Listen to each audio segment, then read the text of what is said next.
What is up, everybody? Welcome to the Effin' Nerds podcast. My name is Nick Denizio, and across from me is Martin Moreno. What's up, dude? How we doing? Bright and early. Bright and early. So we're gonna jump right in. We have a jam-packed episode for you guys. Starting it off yet again with some unfortunate news that we lost a few people this past week. One of them being Ennio Morricone, who is the legendary composer whose works include The Good, the Bad, and the Ugly, Once Upon a Time in the West, The Untouchables, The Hateful Eight, and so much more. He passed away at the age of 91. His work with Sergio Leone is one for the history books, and a lot of his work has greatly inspired Quentin Tarantino, who has used his tracks in so many of his movies leading up to The Hateful Eight, where he actually got Ennio to record an original score for The Hateful Eight, which Ennio won his first Oscar for, which is insane that it took him that long to win an Oscar, considering all the movies that he's done. And it's a huge bummer, considering the fact that we both love movie scores. Yeah, you know. And I just feel like in general, the movie score category is tough. Like, I feel like whenever you listen to a score that you think is like, oh, it's so good, and you're thinking like, was this nominated or did it win an Oscar? And you look it up, and it wasn't even like in the running, or something like that. Wasn't even considered. Yeah, like I feel like the maybe general audience, I could be wrong, probably have the idea that Zimmer probably has like a gazillion Oscars. Probably. And no, it's not the case at all. Yeah. But it's interesting because when we were doing our tribute video, obviously, like you said, he's so influential and he's been around for so long, and his resume speaks for itself. But it never really dawned on me that the Modelo score that we see and then that we hear all the time in those fucking commercials is his score from The Good, the Bad, the Ugly. Yeah, like Ecstasy of Gold. Yeah, that actually kind of that was kind of something that I realized when it's like so much just now recently, like literally last week. Yeah. And yeah, I think like you were talking about Tarantino, I pretty much became familiar with Ennio Morricone through Tarantino. I think like we were saying, I believe it's called Death Rides in a Horse, or Death Rides in on a Horse. That score, which was so well used in the Kill Bill scene when she first confronts Oren, to me, like that scene to me is such an influential scene. Yes. I think, in my personal opinion, that's one of the greatest scenes in like cinematic history, and it has such an impact on me. I remember when I was young and seeing it, like the music, the way everything worked, really stuck with me, and it's one of the reasons that I love Tarantino so much. Right. And again, like you said, the fact that it took him so long to get his Oscar for Hateful Eight is wild. And when you kind of like look back on the story of how that came to be, is really fun. Of how, you know, Quentin pretty much sent him something, and he wrote like he's like, I can't do this, I'm too busy, I'm doing this, this and that. But he wrote a little piece of music. He was like, okay, I'm gonna write you some more, and then he wrote some more music, and then Quentin talks about how like the one piece of music turned into 12 minutes, and then into 28 minutes, and into 35 minutes, and I think he literally sat down that night and started composing the theme that he was talking about, and got more inspired, and came up with more music, and then all of a sudden, 10 minutes of music became 17 minutes of music, became 35 minutes of music. All right. And so with that and the unused portions that I used is my original score. It was a really fun conversation that he had with Christopher Nolan during the Hateful Eight for the DGA, and yeah, just an absolute legend, a stud, and rest in peace. Yeah, absolutely. And then I think one of my favorite uses of his music in Tarantino is at the very end of Inglourious Bastards. Right before the credits hit, where he's like, I think this might be my masterpiece, and then the music kicks in. It's just it's so good. And yeah, his work is so iconic. Some of the stuff that he's done, especially like one of my personal favorites is Once Upon a Time in the West. It's called Man with a Harmonica. It's got this harmonica tone, and just like the music and the way it hits, and it's just so ahead of its time. Isn't Charles Bronson's name harmonica? I would think he's the man with the harmonica. I think he's unnamed in the movie. I don't know if he actually has. I thought he was I thought his name was, or like that. He's known as harmonica. Yeah. Which fun fact is that's one of my dad's all-time favorite movies. He always tells me how it's like the only time Peter Fonda actually played a villain in a movie. Really? Yeah. So, but yeah, absolutely legend of a composer. Some would argue to be like the greatest composer of all time, considering the fact that like when it comes to spaghetti westerns, he is the sound of the spaghetti western. And yeah, he's definitely going to be greatly missed. So, moving on to that, some more unfortunate news, and this one was a huge shock. Kelly Preston has passed away at the age of 57 from breast cancer. Most of you would know her work from Twins, Jerry Maguire, and For the Love of the Game. And then to a later generation, she became kind of like Mom in numerous films such as Jack Frost, The Cat in the Hat, and Sky High. I know her firstly from Twins, which she was such a smoke in that movie. Like, yeah, she's a babe. Absolutely awesome. You know, and, you know, just had like this presence, and her, you know, her banter back and forth with Arnold was just so hilarious. They had such good comic timing together, you know, and then it always goes back to that whole thing when it's like, you know, you grow up with these certain movies and you just have like these certain actors that were just in these specific roles that you're always going to remember and never forget. And Kelly Preston is like that one for me. So it's just like to see that this happen. It's such a bummer. Yeah, for me, it's those three that you named: the Sky High, and Jack Frost. Frost. I believe, from what I remember correctly, I think my first kind of experience with her was from Jack Frost. Yeah. And I remember thinking to myself, like, the mom's pretty hot. Like, she's a dime. And yeah, it's tough because she's like that kind of person who. And I was reading a little bit of how people were saying how she's charming. She was a joy to be around. She was very warm. Would like light up a room when she would walk in. And then you get a sense of that. Like, Yeah. I personally don't know her at all, never met her, but I feel like she's just a sort of good-hearted, genuine person who, like, I would imagine that when she walks in, you kind of like cheer up a bit. Exactly. So it is tough. Rest in peace to her, and, you know, condolences to her kids and John Travolta. Obviously. Absolutely. Yeah. All right, let's start to jump into some of the news that's been dropping. And I mean, even you said it, man, like the last couple, you know, days has just been insane with everything that's just come out. Bob came to me last night. He was like, I was like, dude, are you okay? He's like, dude, I'm burnt out. I was like, what's wrong? He's like, I can't finish these notes. Like, I'm sorry. I was going to give it to you last night. But it's okay, Bob. It's okay. We got it. We got the notes in. Right. Yeah. We're going to get through this. We'll get through this. You did a good job. So let's talk about some fitness movie news. So some swole. We're getting swole. So Haley lift, Atwell. What? You lift, bro? I wish I. I need the gyms open. So I just called you a pussy. So Haley Atwell took to social media to show off her ripped physique for her upcoming role in the Mission Impossible franchise. The British actress posted a photo of her muscular back on Instagram and captioned it "Backbone," letting us all know that she means business. In similar news, Chris Hemsworth has said in a recent interview that he plans on putting on some serious weight for his role in the upcoming Hulk Hogan biopic. Hemsworth described the biopic, which is set to be directed by Joker's Todd Phillips, as a really fun project. So on both of this stuff, cool. Haley Atwell looking nice and jacked. Good for her. Good for her, man. That bag is a fucking wash for her. Yeah. She's just crushing it right now. And I'm excited to see what kind of physicality she's going to bring to the Mission Impossible franchise. I'm assuming she's going to be somewhat involved with Ethan Hunt's team. You know, just kicking ass, doing her thing. And then on the flip side of that, the Chris Hemsworth thing, I mean, he was massive for Thor, so the fact that he's just come out and said he's going to try to get even bigger to play Hulk Hogan, I feel like he's going to put on more like mass, probably more mass, not be as shredded, because Hulk Hogan wasn't right. Yeah. Hulk Hogan was like a little bit more bulkier. Hemsworth, for the most part, for these Thor roles, has been like more kind of like ripped and lean, but was like still solid. Like, well, do you remember the first Thor? I feel like the first Thor was when he was at like his biggest as that character. Yeah. Well, he was massive. It was always the first movies. Like Chris Evans coming out of the fucking was at his biggest. Huge. When he first comes out, his fucking pecs were like just massive. Like, no wonder Haley Atwell wanted to touch him, like full circle. But yeah, I feel Chris Hemsworth. I'm still don't really know how I feel about this project. I'm excited to see a Hulk Hogan biopic.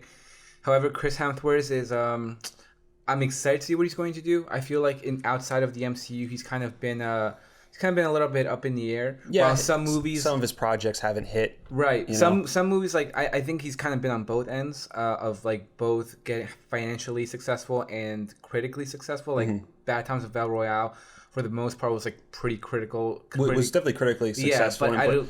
movie didn't do well financially. No. Same thing with Rush. Like I think Rush is such an underrated movie. Dude, and Rush is amazing. And he's great in it, but just nobody went to go see it. And then on the flip side of that, you have like these sort of blockbuster movies like Men in Black 3, like The Huntsman. Even though the first one I know like has like a bit of like a following, but the second one didn't do so well.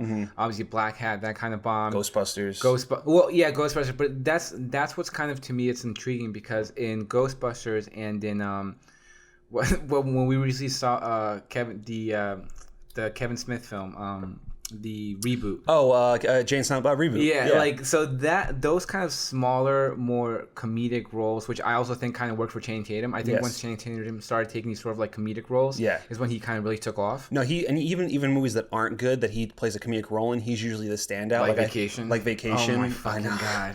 But like Ghostbusters, I remember when that came out, and like I've watched Ghostbusters. I don't think it's that great of a movie. It's not. But he's he has his funny moments in it, but he plays like a kind of a dumb witty but character. That's what I'm saying. Once he kind of lean into sort of I think him, because Hulk Hogan in general is almost like a little over the top kind of like parody type of character. So I think that to me intrigues me of him kind of leaning a little bit more into that sort of kind of like comedic, so almost parody like type of role. Yeah, and Hulk Hogan also has a lot of drama that surrounds his life, so I think that I could see this being a balance of him being, because Chris Hemsworth is naturally charismatic, so is Hulk Hogan, so he's going to bring that to that side of it where he's doing the in-ring personality, and then outside of it, I could see it being something like Rush. Yeah, I can definitely picture having like a moment where he's like over the top, being Hulk Hogan on the ring, and then kind of following him backstage, and then just seeing him just completely just lose it, and kind of just go into that I don't want to say torture, but kind of troubled demeanor. Right. And just kind of get back on the subject sort of like Thor and kind of getting back to Haley Atwell, I think it's kind of almost become a sort of precedent in Hollywood in recent years of these sort of, especially with superhero movies, like these actors and actresses that come into these superhero roles really take it upon themselves to work out and really kind of match your comic book counterpart. And like just look the part. I mean, even except for Robert Pattinson, he doesn't like to work out for it. Well, dude, that was all bullshit though. He's gonna be fine. Sure. But what I was saying though is with like Haley Atwell, like obviously there's gonna be like a level of physicality that comes to the role, and it's just like regardless of whether or not she has to be shredded for the role, it might not even matter, but just for her personally, she might be like, I want to do some stunts, I want to do some physical stuff, I want to get into the best shape of my life to do this. And that kind of goes back to that sort of superhero mentality, like I don't have to look this part, but I want to, just me personally, match what my comic book counterpart looks like. Right. So for her, like if I'm stepping into this action-packed franchise like Mission Impossible, I want to just look the part. I want to kind of come in here and look like I'm going to sort of kick ass, because these Mission Impossible movies are very heavy, like action heavy. And it also kind of reminds me a little bit of like Emily Blunt, like how she got ripped for fucking like Edge of Tomorrow. Oh yeah. Or even like Rebecca Ferguson. Like to me, Rogue Nation kind of put Rebecca Ferguson on the map. Yeah. And bro, in that theater scene when she lifts up that leg with the sniper and it's got the shoulders popping, like she really fit that role, and she's incredible. Well, because I think also too, they understand that the audience needs to buy them as, in that case, a super spy. You know what I mean? Like there has to be some sort of level of the audience buying into what is happening, and it's like if you're not in shape, it's going to take you completely out of it. Which is kind of why the Simon Pegg role works so well too, because you're like Scotty is, it seems Scotty, right? Yes. Okay, I'm thinking I just did a little Star Trek kind of brain mixture, but yeah, he fits the role of like the sort of like the analytics guy, who he'll get down and dirty when he has to, but he kind of fits that role well.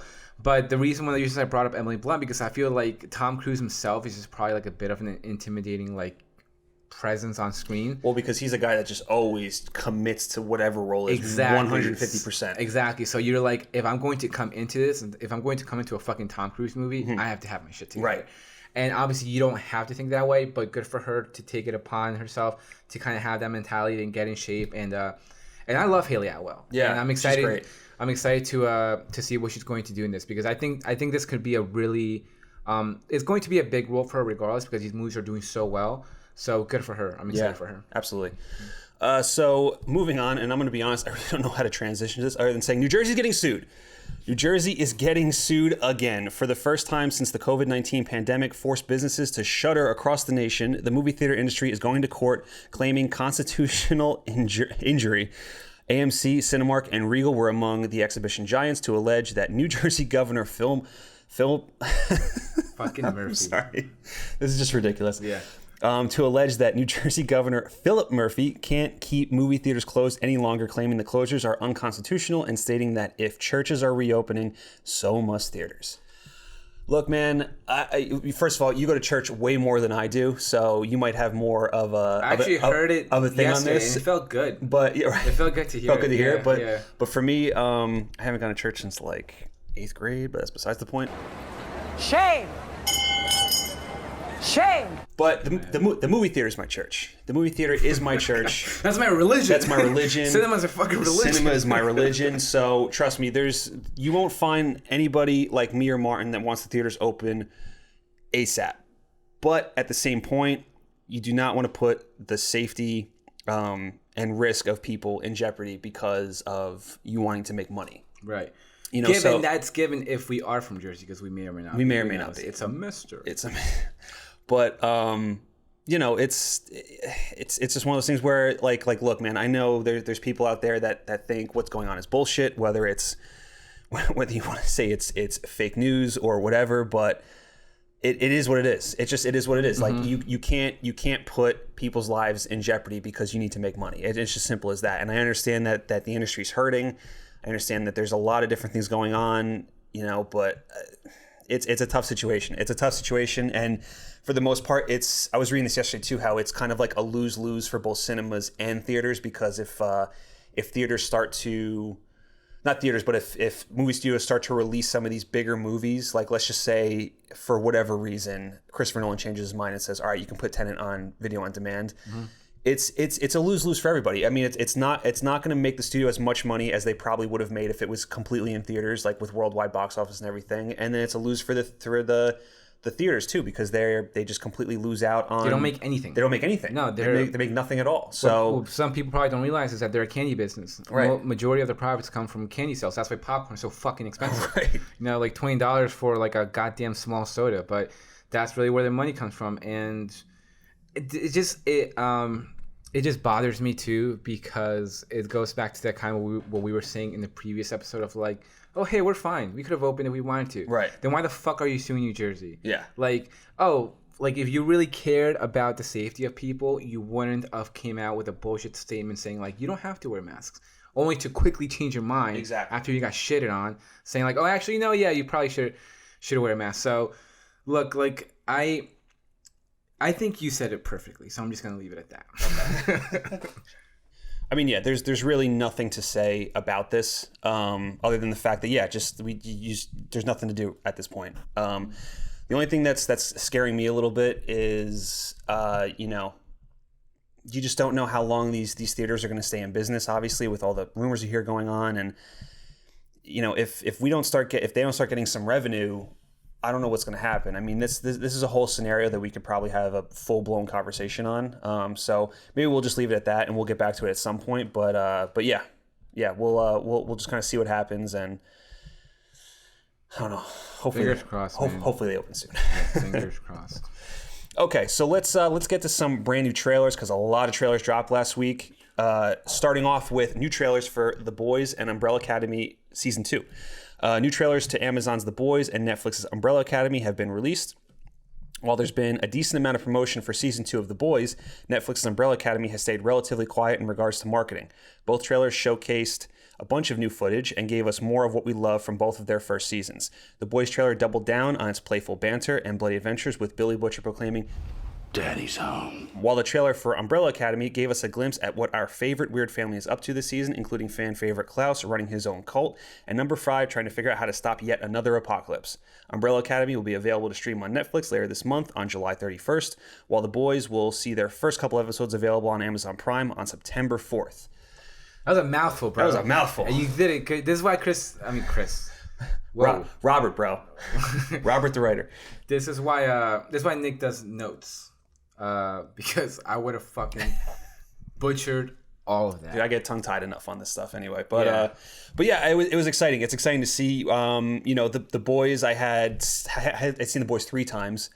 And I've seen Umbrella Academy 3 times. Have you seen Umbrella Academy 3 times? Nice. So I'd seen Yeah. The Boys 3 times. The last one was with you and our Awesome roommate, Josh. And then Umbrella Academy, I watched for the first time with you guys, and had always heard good things about it, and was just like, the first episode had me hooked. Yeah, as soon as much fun. As soon as I saw Pogo, I'm like, fuck yeah, give me more. Yeah, and yeah, fucking apes, bro, like straight up apes. That was like Caesar's second cousin, place removed. But the thing that I loved so much about these trailers is the fact that, okay, for starters, the Umbrella Academy trailer was heavy. It was long. It was dense. It was long. Well, it's like you said, like they had no promotion, so they had to come out with a big trailer. Yeah, so we haven't really gotten anything from them at all. So they kind of come out with this kind of jam-packed trailer showcasing a lot of stuff. We saw, speaking of Pogo, we're mostly going to get like baby Pogo, which is exciting to see. Right. And you know, you could consider that a spoiler, but to me, the fact that it's coming out in 3 weeks, like give me stuff. Right, you gotta show things. Yeah. So the fact that, you know, we're seeing Dr. Hargraves again, the fact that we're probably getting Poe again, like all these kind of what some people could consider spoilers that we got in this trailer, like I was all for, because we literally haven't gotten anything. So in fact that they literally just picked up all these Umbrella Academy hot dogs and just like threw it at our face.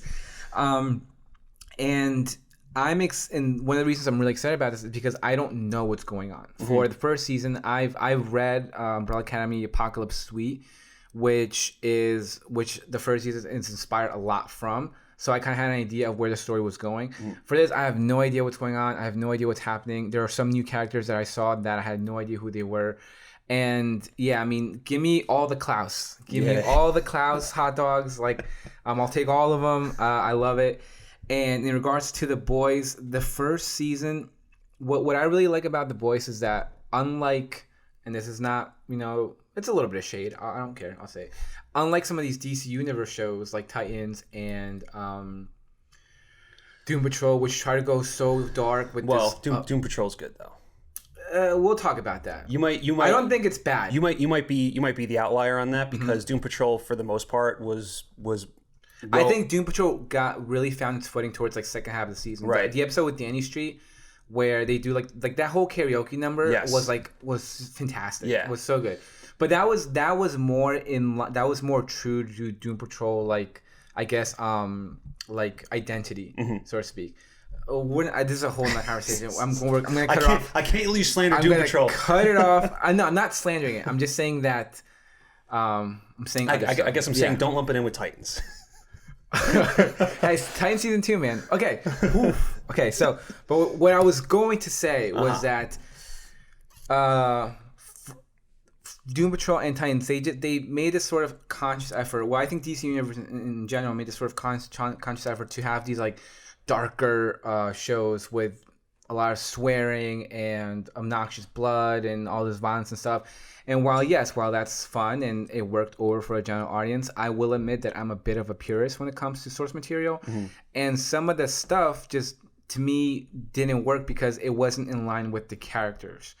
However, with The Boys, if you read the comics, you literally have Billy Butcher bending the FBI agent over a desk saying some crazy shit. Right. Talking about his dick and whatnot. Okay, so when he's out here saying like the C word, which I almost said, I kind of want to say it, but I'm not gonna. Well, the way he says it, it's so magical. The way or he even says like just seeing Homelander, just seeing like, let's go take these cocksuckers down. Like that is so in line to the identity of The Boys that everything to me, even though it was like so, like everything in regards to the violence and language is like dialed to fucking 12, it worked because it was true to the identity of like that comic book. So that's what I love so much about the comic book, which translated really well to the show, even though the show kind of, in terms of story, was a little different from the comic book. And that thing that I love so much is like we're getting more of that here in terms of like just the over-the-top violence, over-the-top language, the awesome banter between all the characters, which is fun to see.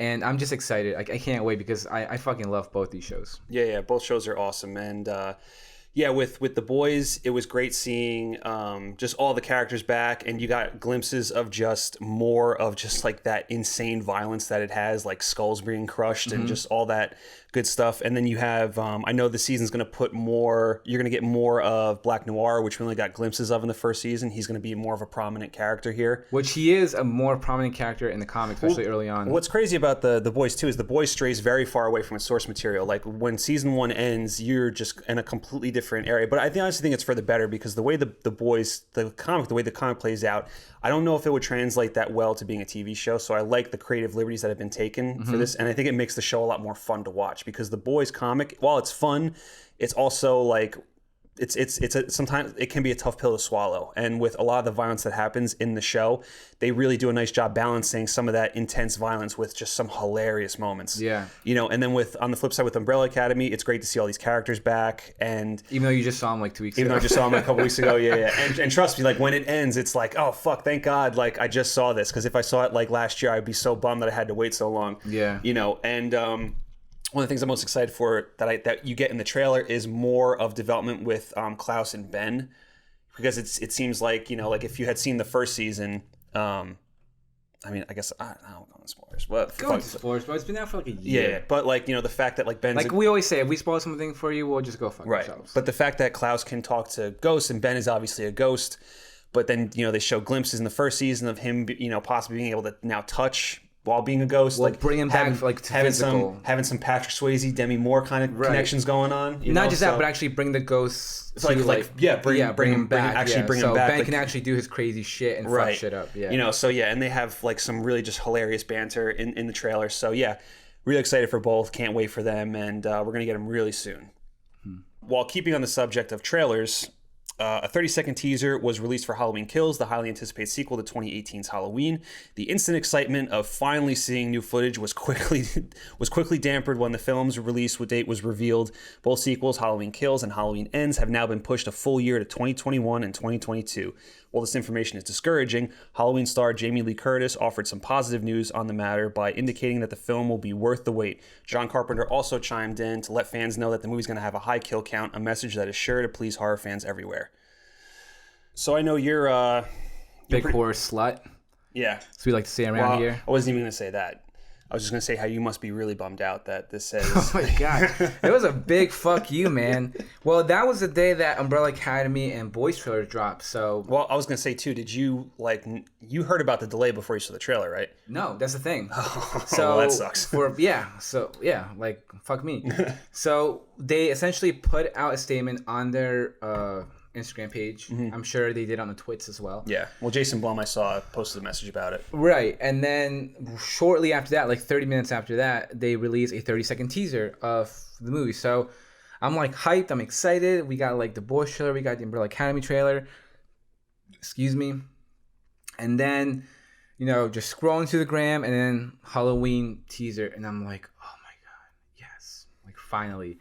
And then we see it, Laurie's screaming, like, let him burn. I was like, yeah, like, let that motherfucker burn. No, let it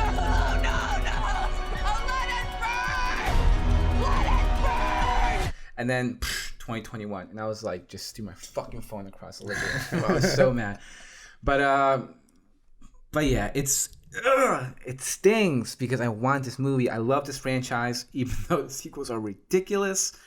I love the Halloween franchise. I must have watched the Halloween marathon on AMC growing up like at least 10 times. It's a personal favorite of mine. But there's some more unfortunate news that I'm sure is not going to be the last. I'm sure we're going to get a lot more of this in the upcoming weeks. Well, keeping on the subject of horror films and delays, Universal Pictures has also delayed the release of 2 other horror films.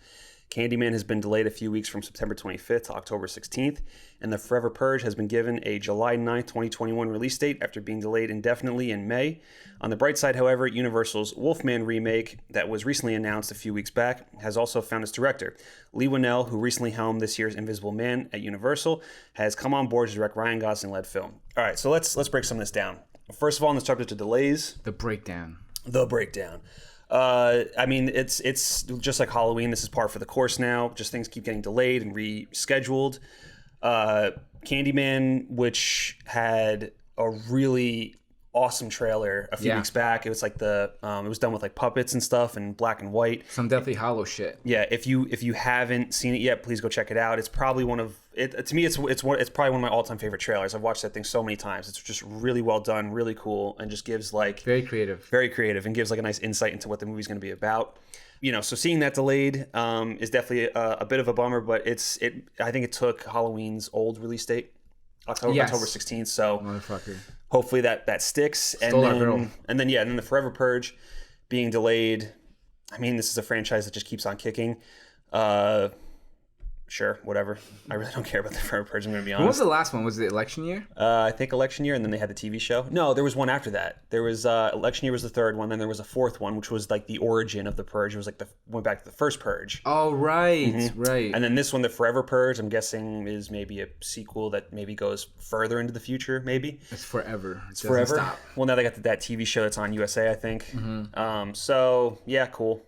That's crazy, man. I know. Just milking the Purge. I'm just milking it, man. Well, the problem is not the problem, but like the good thing for because I think Blumhouse does the Purge, right? Yes. Yeah. So low budgets, like really tiny budgets. Yeah. Like just a couple million to make, and they usually at least make like 50 to 60 million stateside. You know what I mean? So that's just it's just good in terms of like business. It's really good, like an economical type of movie that they make. And then obviously the bigger news. Moving on to the Wolfman. I mean, fucking awesome. Like, I love that, Lee Winnell is just becoming like this guy that's just handling like this Monsters Universe franchise for Universal. And this also might be able to speculate that maybe this is going to be in the same universe as The Invisible Man. It's possible now that he's on board. Maybe he could be crafting something. If not, though, it's still really cool because... while some people thought The Invisible Man was overrated, it still showed his ability to direct horror and to direct suspense, and he still has a really fantastic eye for just horror movies in general. So with him leading this with Ryan Gosling on board, who Ryan Gosling had like pitched the idea, right? Wasn't it? It was his idea. Yeah, it was a story by originally. him, written by Rebecca who? Shocker Blum. But yeah, so really excited for this. Don't know when they're actually going to get started with, the pandemic going on. Who knows when they'll actually give us a release date. I'm going to guess 2022 just to be on the safe side, but who knows? So what... Rebecca Sugar Blum and someone else. Was that overrated jab at me? No, it wasn't. Like I know you thought it was a little bit overrated, but I've also read just other people's comments on it, just thinking that it wasn't it didn't deserve the hype that it had. Did anyone else give a Redbox special tag on it, or was that just no one did? I thought that was a pretty nasty jab that you gave. So yeah, so if anything, that's worse than what I just said. Okay, I know you're excited for this. I am too excited for this, but I am a little torn.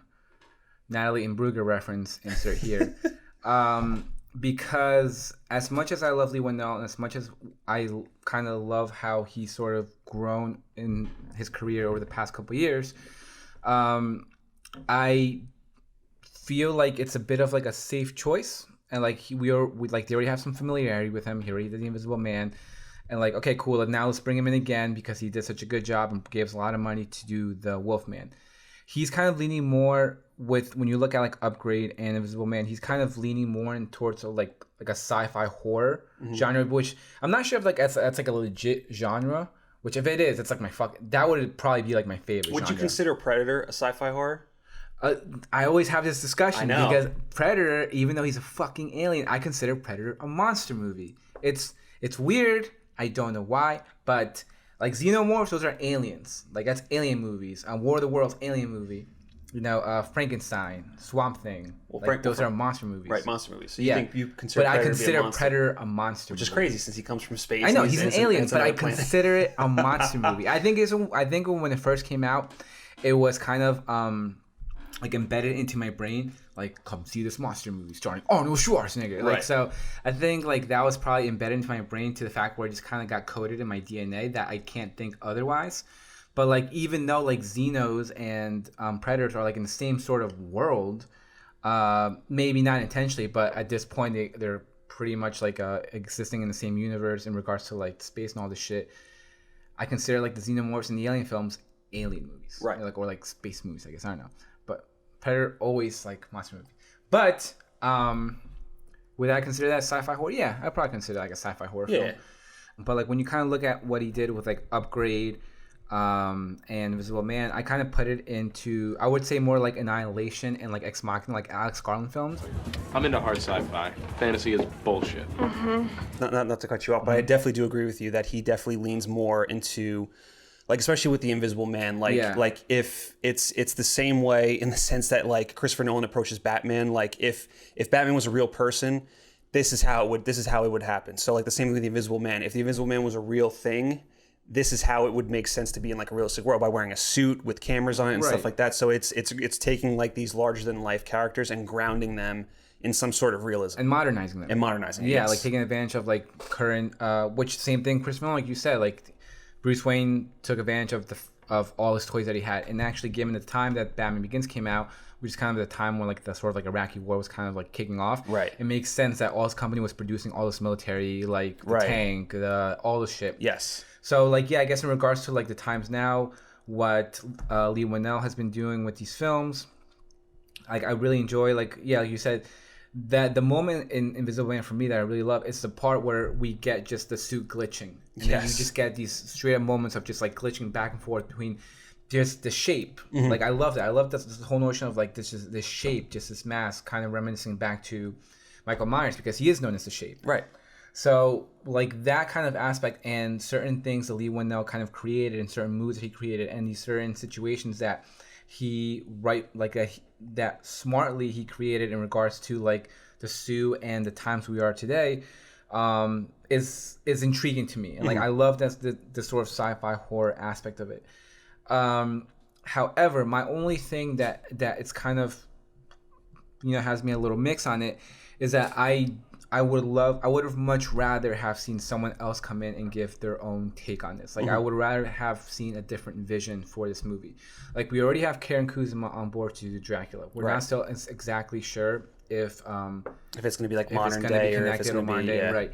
And actually, on the subject of Karen Kuzma, I actually want to retract a little bit to something I said in the last episode of how she's not really known for action, when it's actually not true. Like, kind of thinking about it again, you know, films like Girl Fight, you know, Slugs, The Destroyer, which is more of like a drama but does have some action sequences.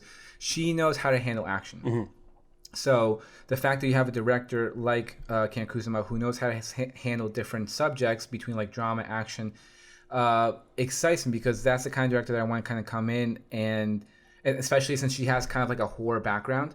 That's kind of someone who I would love to see. That's like a smart choice for someone to come in and kind of give their fresh take on a Universal monster movie. Right. So I would have much rather have something like that, like a Karen Kuzma or a different type of director who can bring their own take on the Wolfman, just like Lee Winnell did with Invisible Man, bringing like a sci-fi horror aspect to it. I would have rather like to see someone else give like their sort of take on the film. Yeah, and I think, but I still think he's going to bring something special to it. The only thing is that I hope he doesn't go down like a sci-fi route, like if it's like the Wolfman is like from like a serum, like if it's like, oh, he became the Wolfman because he made like this serum that turned him into a wolf, that would be somewhat disappointing. So you want like the mythology? I do want the mythology. I don't think you should go like more of a such a grounded route with it. I think like you said, like it needs to be a little bit different. You know, and then if it ends up being in the same universe, cool. I think that would be pretty awesome. But, you know, and we had this discussion when the project was announced with Ryan Gosling, how it's in the same vein as Nightcrawler. I'm still kind of banking on that fact that, you know, Ryan Gosling, like his character knows what he is and basically like kills people and then gets it on camera and then sells it to new studios. Yeah, he's taking advantage of a situation. Exactly, and he's making money off of it and everything. There's an attack in Los Angeles, so... So that would be a really cool route for it to take, so I kind of hope that they're going to go that route. They have to go that route, okay? Like, look, Universal, I know you're one of our 12 listeners. You can take the idea. It's fine. You don't have to give us credit. You don't have to invite us to the premiere. It's fine, but take that route. It's a missed opportunity, so do it. Yeah. So let's jump into some Disney news, and we're gonna kind of do somewhat of a rapid fire on this one. So I'm gonna hit you with some of the developments and recent news that's been announced, and just give me like your thoughts on it. Cool. So kicking it off with Jude Law. So Jude Law is currently in talks to play Captain Hook in Disney's live-action Peter Pan film, Peter Pan and Wendy. The film is being directed by David Lowery, who is known for Pete's Dragon and Ghost Story. Lowery has also teamed up with Pete's Dragon co-writer Toby Halbrook to write the script. The film is being produced with Whitaker Entertainment, and a release date has yet to be announced. So yeah, how do you feel about Jude Law being Captain Hook? Dude, Jude Law is a stud. He's a bit of like an underrated actor, and I feel like for someone who's worked on big profile projects over the year, he's kind of flown under the radar.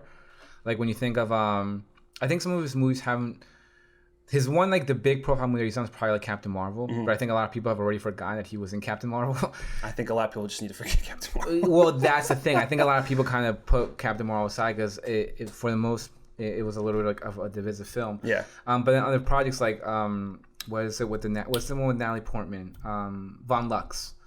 Von Lux, and there was the other. Oh, and the Blake Lively movie, the Bridge, the rhythm section. The rhythm section. Yeah. Oh, that's right. I forgot he was in that. Yes, exactly. See, so he's been in all these sort of like either, so like for the most part, they're sort of smaller films, but he's just kind of flying under the radar. Like, so, but I think he's a stud. I think you can't. I just don't think you can go wrong with Jude Law. Yeah. I mean, he may not sell your movie, but it's okay to like have, you know, sort of talent come on board, and for a project of this sort of I guess profile, like this big profile project, I think he's gonna be fine. Yeah, I mean, like Jude Law, he's always been a personal favorite, and he's a guy who's just usually, like, even if the movie's not good, he's always going to be solid in it. Exactly. You know, I love him in Sherlock Holmes, the Sherlock Holmes movies. I think he has great chemistry with Robert Downey Jr., which I think they are going to eventually do another one. They keep talking about it, but nothing has happened yet with it. But I'm gonna be honest, man. Like, Disney has done Peter Pan so many times at this point, to the point where it's like, I really don't care about this project. The only thing that's hooking me is the fact that David Lowery is hooking you. Yeah. Oh, I didn't even know. Yes. Losers. But the only thing that's like, David Lowery's involvement is the only thing that's getting me kind of hooked onto this, especially since he's like. Yeah, he's an interesting choice because he's done Pete's Dragon, which is basically a kid's movie, but then he did Ghost Story, which is a heavy drama. Green Knight. And then now you got Green Knight, which we still has yet to get a fucking release date. Yeah, which is driving me crazy. So, like, that new movie needs to come out now.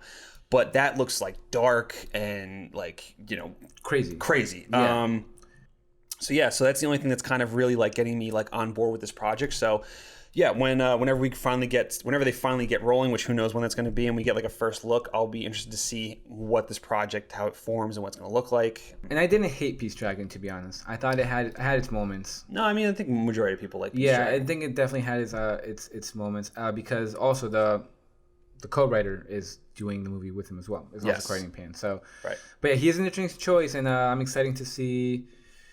Well, not really excited for it, but yeah, I guess we'll see more news eventually. Yeah. And now we're going to jump into, finally, man, the MCU has actually dropped some sort of news. They've been so quiet these last couple of weeks, but now we finally get a little bit of exciting development. We can expect Florence Pugh to play a bigger part in MCU moving forward, thanks to recent comments from Black Widow director. In a recent interview, director Kate Shortland said the following: Kevin Feige realized that the audience would expect an origin story, so of course we went with the opposite direction, Shortland said, and we didn't know how great Florence Pugh would be. We knew she would be great, but we didn't know how great. Black Widow is set to be released on November 6, 2020. Yeah, definitely down for more Florence Pugh. I think it's a bit of a spoiler, to be honest. Because from all the looks of it, from that trailer, it looked like she got murdered. Yeah, it did. It looked like she wasn't going to make it out of the movie. Right. So to hear this, to me, I thought it was a little bit shocking. Not really excited. Not really exactly the news I would have liked to hear. But hey, like you said, love Florence Pugh. She had a great year last year, and excited to see what she's going to do moving forward. Yeah, exactly. And I'm curious to see, like, you know, the fact that they didn't go, which I guess we kind of assumed that they weren't going to go the route of an origin story for Black Widow. Mm-hmm. In general, it was going to kind of be like a story of what she was doing in between Avengers movies. Mm-hmm. So this is cool to see. And, you know, I'm curious to see how they handle just Black Widow in general, since the fact that she died in Endgame. Spoiler alert. So, I mean, Endgame made $2.5 billion. If you haven't seen it yet, that's your problem. Yeah, so I kind of... I'm really curious to see, like this is a project that I had no interest in, and then as more stuff came out, I got more and more intrigued by it. Mm-hmm. And I'm just really I'm really curious now, like even the fact that now it's like, all right, Florence Pugh is now going to move forward, kind of taking up the Black Widow mantle. I'm really curious to see now how this is all going to play out. Yeah, and I'm excited for her too, because I think this also gives her the ability to possibly do more smaller films. Yes. Because, you know, she can do her big budget films, mm-hmm. kind of like cashing those checks. Right. And then gives her the kind of freedom to do these smaller story-driven stories, which she kind of has been doing for the past year. Yeah, absolutely. So, yeah, I'm excited. Okay, and now on to another project that has been kicking around for a while. Tron 3 is currently in the works after being stuck in developmental purgatory for nearly a decade.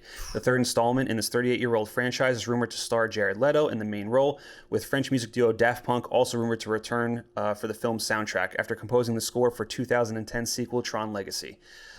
Cool. I remember when I saw Tron Legacy, I didn't think much of it, and then it was one of those movies which I feel like is kind of like a lost, how do I put this? Kind of like a lost, I don't know, activity. I can't think of it, but basically like the fact that like there's just these movies that you would watch once and then you would catch it on TV and you would keep catching it on and it'd be on and on and on again. So you just flip to it and you'd watch it. With streaming services, that's kind of lost now because not a lot of movies, not like the variety of movies are on TV as much anymore. A lot of them just end up on a streaming service, and that's just where they are. But with Tron Legacy was one of those movies that I just always caught at different points on TV, and I would just watch it. And the more I would watch it, the more I would just like it. And it's just one of those movies that just over time just got better and better and better and better. It got me. So I am excited for a possible Tron 3. I'm a little disappointed that they're not trying to get the cast from Tron Legacy back, although I did hear that they possibly might try to bring them back in some capacity. I thought Olivia Wilde was coming back for sure. I mean, that was what she said years ago. I don't know what this means now. I mean, Jared Leto, when they talked about Tron 3 a couple years back, they did say Jared Leto was going to be joining the franchise. But, you know, I feel like how Tron Legacy ended, I want to see where some of those characters ended up and how it all ties in. With that story that was for Tron 3, they did say that they were, like I said, they were going to try to bring back the Tron Legacy cast. What Jared Leto's role is going to play, I think, has not been revealed. So we don't know how he's fitting into this and what part he's going to play. But I know they're trying to get the original director, Joseph Kosinski. I know he's finishing up Top Gun Maverick. So hopefully he can come back. I would love to see him come back because I know when he was doing promotion for Tron Legacy, he talked about how much he loved that universe, how much he loved the first movie. So it would be awesome to get him back. And then also really cool to see Daft Punk coming back as well because their first score was so good. So yeah, hopefully this all plays out and the fans of Tron Legacy are excited for Tron 3. Yeah, some of the Flint score is really good.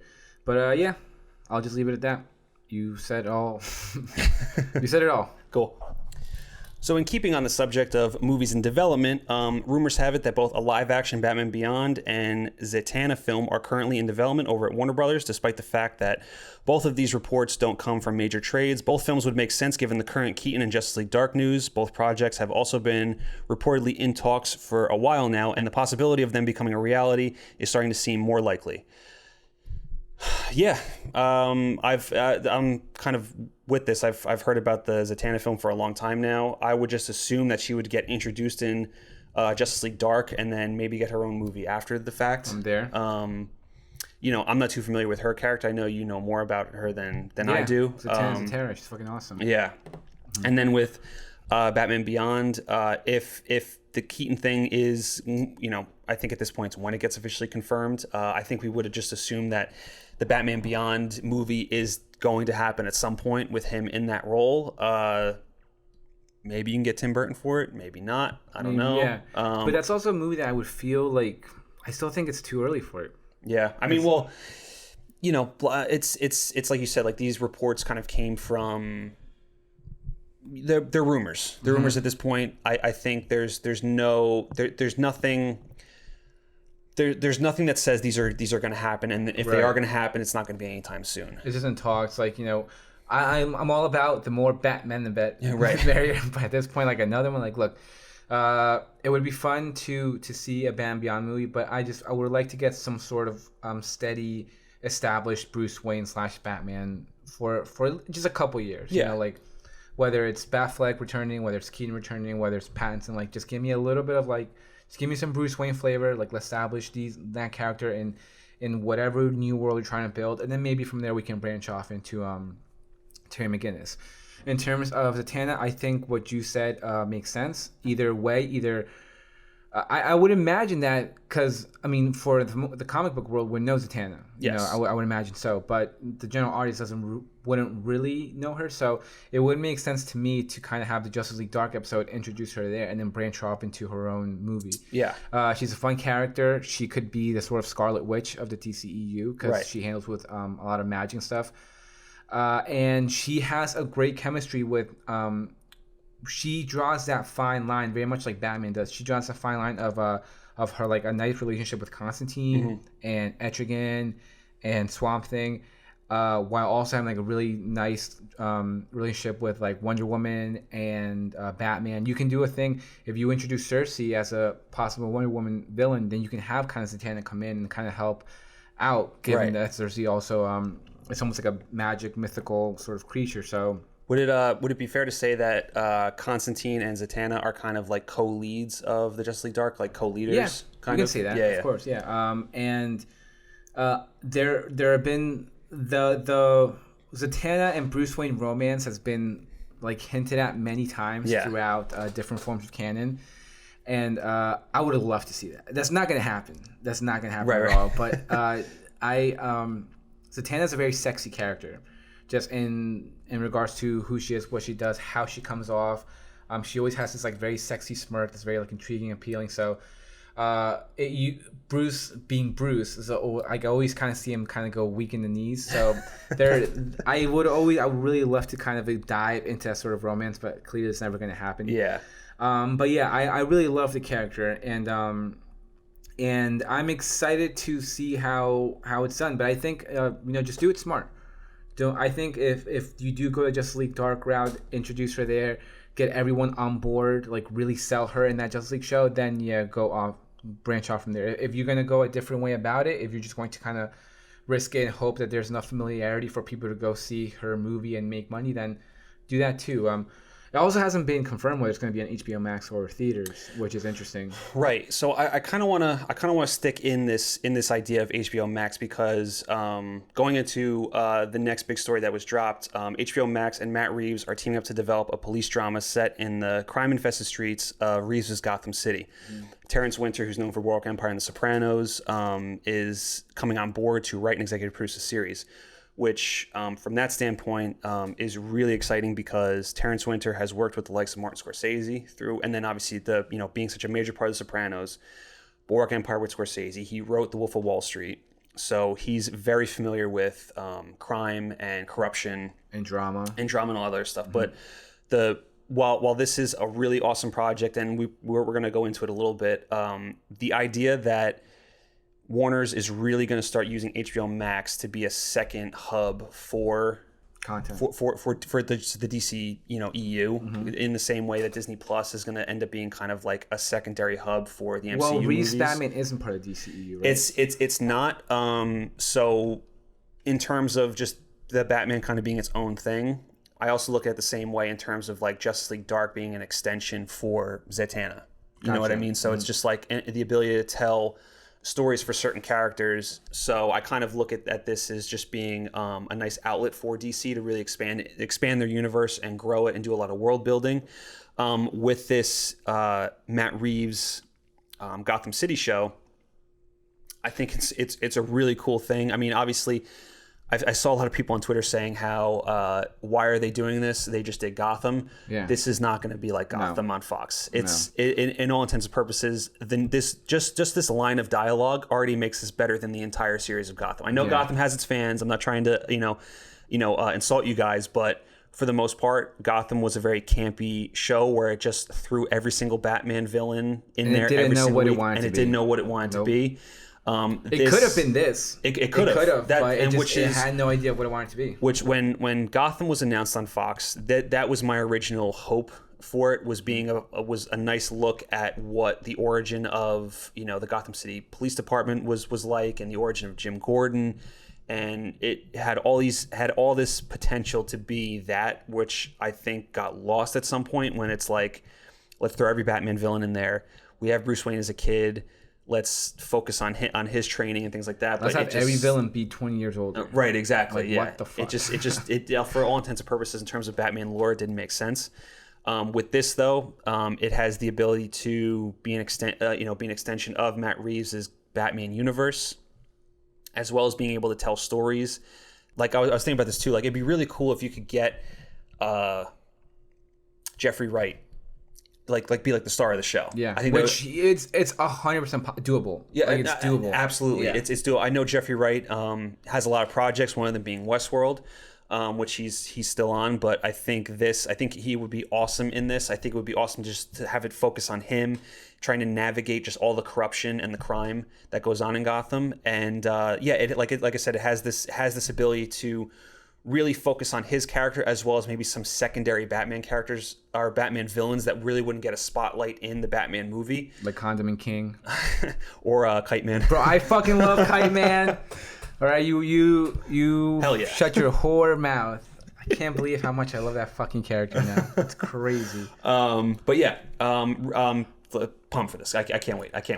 Yeah, it's awesome. And like we were saying, this sounds to me like what Gotham could have been. Mm-hmm. And the one thing that I will say about Gotham is that it kind of has a similar aesthetic. Like that Gotham City from the show Gotham, from Fox Gotham, has like that sort of Tim Burton aesthetic to it, which I think is going to be very much in line with Reeves's sort of Gotham City. So I think there's going to be some sort of similarities, but like this team is like you can't beat it. I know. Like it's and like you were saying with Sopranos and Boardwalk Empire, what's his name again? Terence Winter. Terence Winter. Yeah, like he obviously knows how to handle different time periods, different settings. He knows how to handle big projects. He knows how to pretty much handle high profile television. Right. So this to me just sounds like it could be something truly incredible and something that like everyone's going to gravitate towards. Yeah, and this like just the fact that Terence Winter has done Boardwalk Empire and The Sopranos, the mafia is a very big aspect in Batman. So for him coming on board to handle that side of it, like the Falcone family and what are some of the other crime families? Morricone. Yeah, exactly. So to have, that's probably going to be a big, I would assume that's going to be a big part of this Gotham City show. So which again was a little bit highlighted in the Fox Gotham show. Right, exactly. But to kind of have this more grounded and more kind of at the forefront, this could really be something special. I think it's going to be an almost. I think there's going to be a lot of similarities between the Gotham show, but I just think this is. When it's all said and done, obviously HBO is a much bigger network than Fox, but when it's all said and done, I think, looking in hindsight, people are going to be like, this is what Gotham could have been. Yes. Because I think Gotham had a lot of potential and it could have been something very special, but they just did not know. They couldn't figure out which way they wanted to go. Either campy or silly or grounded or not grounded. And it just they completely just lost their way after, like, I believe, like halfway through season 3. And it just, like... Yeah. Look, at this point now we are going to get it, and I'm fucking pumped. Yeah, cannot wait. So before we officially like wrap things up here, I kind of want to jump back to Zatanna real quick, because I'm not too familiar with the character so much, but I know you are. And if you had to pick an actress, we're doing fan casting. I want to do a fan cast for this one. Shit. So who do you want to see as Zatanna? Who's your dream cast? I know that some names have been flying around the stratosphere. Isa Gonzalez being one of them. Yes. You know this. Yes. I think you're one of the few people who know this. Isa Gonzalez is like the number one, my number one crush. Right. If God molded like the perfect woman for Martin, it would be her. Like he gave me her. I think she that's a fucking woman. Like I love her. Yeah. And as much as I would love to see her be Zatanna, and there was even there's this crazy picture that was going around with her wearing the hat and black leather, and she looked so good. And I'm yeah, she can definitely pull off Zatanna. But me personally, I think not Rose Ferguson. Rebecca Ferguson. Rebecca Ferguson. Yeah. I'm thinking of Rose the Hat. Rose the Hat. Yeah, yes. I think Rebecca Ferguson. I think Rose the Hat. Rebecca Ferguson's role in Doctor Sleep was almost like a subtle kind of audition for Zatanna. Right. The way her eyes lit up, the way she had everything that she brought to that role. I think she can bring to Zatanna and work really well. Now, you obviously could make the argument that you don't want to see something similar. You might want to see something new, and you don't want to see the same thing that she brought to Dr. Sleep, right? Which is fine. In that case, another name that has been kind of floating around the stratosphere is Ana de Armas, which I would also be all for. I think Ana de Armas has these like really kind of like almost seductive eyes. Yes. And she has this sort of like very innocence and kind of like sexy charm about her that she can almost like pull off any like kind of seductive character, so to speak. Yeah. But like I think her with like her grin, like those really big eyes kind of like luring you in would almost like a trance, you know, like when you think of like the wand or like hypnotic, like something kind of like hypnotic, like I think she could bring something special to that. And I think that these are all because when you think of Reeves' Batman, I believe it was Ana de Armas, Isa Gonzalez, Ella Balinski, and Zoe Kravitz who were down for like the Catwoman. Like the final four for Catwoman. And even though like it broke my heart to know that Isa Gonzalez or Ana de Armas didn't get it, because obviously me being Hispanic and being Latino, I would have loved to have like a Hispanic actress like get in there. Right. Now seeing the little bit that we've gotten of Reeves' world, Zoe Kravitz is the perfect choice. Yes. Like she is the one. Like she is the one who was meant for that sort of environment, that sort of setting. Well, and we haven't seen any pictures of her yet. Which I have fingers crossed for a purple suit. I'm really hoping for a throwback purple suit, which would be pretty cool. But like seeing her just with the short hair, like automatically I'm like, this is Catwoman. That's it Selena was the Kyle. right choice. It was the right choice. I got like Arkham, like the Arkham universe, like Arkham City, just Arkham year Knight, one. Like I got so many vibes of that. Everything like, from Rebirth, like it's just like that is like the right choice. But for me, I think Isa Gonzalez would be. I want her to be Jessica Cruz, the new Green Lantern, or Talia. Oh my god, she would fucking crush that role. Yeah, man, she would be awesome as Talia. Well, and I also like that you brought up Ana de Armas too, because Ana de Armas is hot right now. Yeah. Like so, I think a lot of she's probably getting a ton of offers for different kinds of roles, and I mean, at this point, I think it's only a matter of time before she jumps into a big franchise. I think she can literally play almost any Batman villain. Yeah. And her boyfriend's Batman. So maybe like, hey, let's bring her in, and then that way she can like bring in Ben Affleck with her. Exactly. So, yeah, she could bring him back. Yeah. And then jumping over to another possible casting for Justice League Dark. Like, look, man, like for Constantine, I'm all for Keanu Reeves coming back if you want to do a sequel. And then if you want him to get him part of this, I think that would be awesome, especially since Reeves is such a popular figure right now, especially with the John Wick franchise and him coming out for The Matrix. He has such a good relationship with Warner Brothers, so it makes sense. But if you wanted to go, I think, a more comic accurate route, give me Colin Farrell as Constantine. Obviously, you can't do that now because he's the Penguin. I would probably say Dan Stevens. Dan Stevens would be great too, but like originally, like before Colin Farrell got the Penguin role, I really wanted him as Constantine. I thought he would have been perfect. Yeah, I think he would have been good. Yeah, I do think though there's probably someone better who would have done that. Yeah, I think that's what I say this a lot. You know, like I'm not a casting director, but whenever I think of like castings, like there are some people that come to mind, but these casting directors are, make money for a reason. Right. Like they're professionals. They know who to, like we were just talking about Zoe Kravitz and yeah, Colin Farrell would have been fine. I'm leaning more towards sort of like Dan Stevens for the role. Well, now you say that, I could definitely see Dan Stevens in that part. And I really like, I think Dan Stevens is a little underrated, especially since I'm such a big fan of Legion. And I thought he was great in Legion. So to see him kind of jump back into another comic book universe would be awesome. Mm-hmm.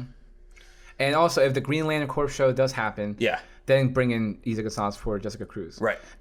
My only kind of problem with that is that Simon Bass and Jessica Cruz are like the new Green Lanterns in Rebirth, and we haven't really gotten a proper Jon Stewart or Hal Jordan. So it kind of it doesn't, to me, realistically doesn't seem logical that they bring in Simon Bass and Jessica Cruz in before Hal Jordan, Jon Stewart, unless they bring them all in at once. I mean, it is like Green Lantern Corps, so like if they're going to bring, that's what I mean. As of now, I think that's what the show is called. It's still called Green Lantern Corps. So if they bring them all in, bring in Guy Gardner, Kyle Rayner. Like if they bring them all in, then maybe you can bring in because also Jessica Cruz is one of the few Hispanic characters in the DC comics right now. So, right. And I think there's a lot of fan art. If you haven't seen it, like you can Google a lot of fan art of Isa Gonzalez as Jessica Cruz, and she looks perfect. But Talia, oh my god, right? She would, and I would like. I'm still waiting. Gal Gadot, as Talia al Ghul would probably have been like the greatest casting of all time. Obviously, they cast her as Wonder Woman, and even though she's not physically comic book accurate, just her spirit and sort of how she embodies the character is spot on. Yeah, it's like that is Wonder Woman. Yes, yeah. You look at her and like, yes, that's Wonder Woman, 100%. Right, but yeah, we were actually talking a little bit because the only two sort of love interests in Bruce's life are Talia and Selena. Right. You know, so as much as I would love to have kind of Talia come in and create some sort of drama, love triangle, whatever, I don't know. Like I love the fact that they're bringing Catwoman in this early because I think it's for a reason. I think they're going to slowly start building the relationship between them two, with them eventually ending up together whenever the trilogy's over, because like that's how it should be. Like that's his girl. It's always been like Selena Kyle. So yeah, and I like that they are most likely going to play the long game with that, you know, and have them kind of go through if Reeves, if what we know is true, he's going to get a trilogy of Batman films. So to just start off with, you know, this relationship in the first movie and then just keep building on it all the way through the third movie. I think it's almost like a given that that's what's going to happen. I think so too. But yeah, this, like we were saying, I think it's only a matter of time before Isa Gonzalez and Sarah Dawn Armas get there's some sort of announcement that they were casting it, because they're there, man. They're just lurking the water. Like we said with Reeves, they were the finalists, so they have a pretty good relationship with Warner Brothers right now. They're very familiar with Warner Brothers, and the fans want it. Yeah. So I was a wait and see game right now. Absolutely. All right, everyone. That does it for us. As always, follow us on Spotify, follow us on Twitter, follow us on Instagram, follow us on Apple Podcasts, subscribe to our YouTube page. Thank you so much for listening. Thank you for the constant support. We've been getting a lot of support on all the platforms, on the YouTubes, on the streams, on the Twits, the Gram, and it means a lot to us. And we really appreciate it. And we said our production team works hard, so it means a lot to them as well. Poor Bob was like crashing this morning.